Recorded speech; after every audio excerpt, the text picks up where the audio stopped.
Welcome back to our channel, Jasa's Autism Journey, Mabuhay Philippines.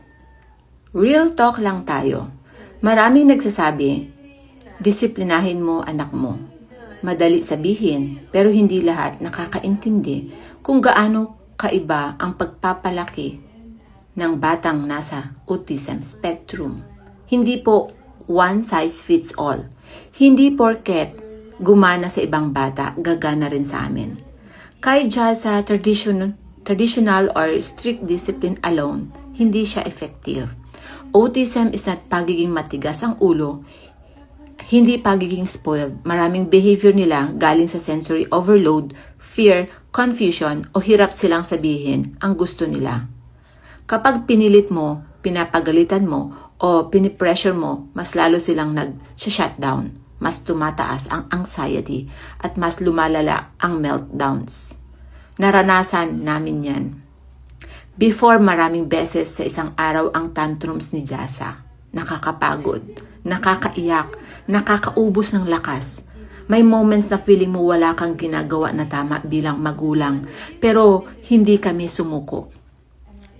Instead na puro control, pinili naming intindihin siya. Inaral namin ang triggers niya.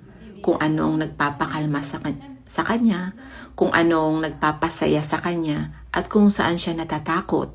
Hindi overnight ang pagbabago, hindi magic, araw-araw na tiyaga, patience at love.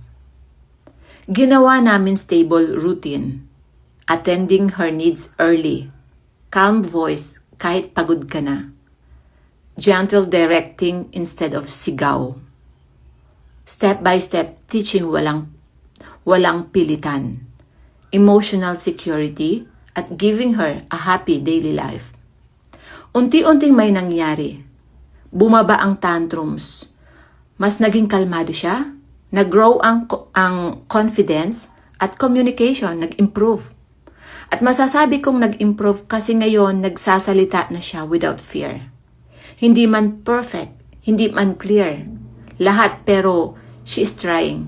She is expressing, at para sa amin, napakalaking victory na yun. Sa special needs parenting, real talk, discipline is not always punishment. Discipline is patience. Discipline is consistency. Discipline is guiding without hurting. Discipline is teaching kahit paulit-ulit. Discipline is celebrating small wins na hindi nakikita ng iba.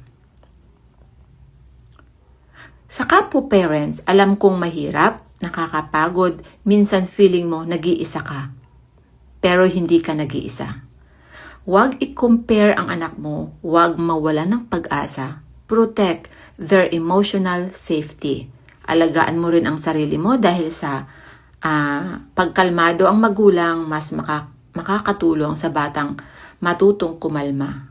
Hindi perfection ang goal. Ang goal, progress, peace, at meaningful life para sa anak natin. At sa journey natin, naniniwala kami, kapag ang bata nararamdaman niyang safe siya, tanggap siya, mahal siya, at masaya siya, growth will come. Sometimes slowly, but surely.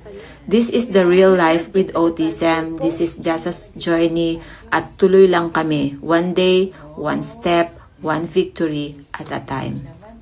Thank you.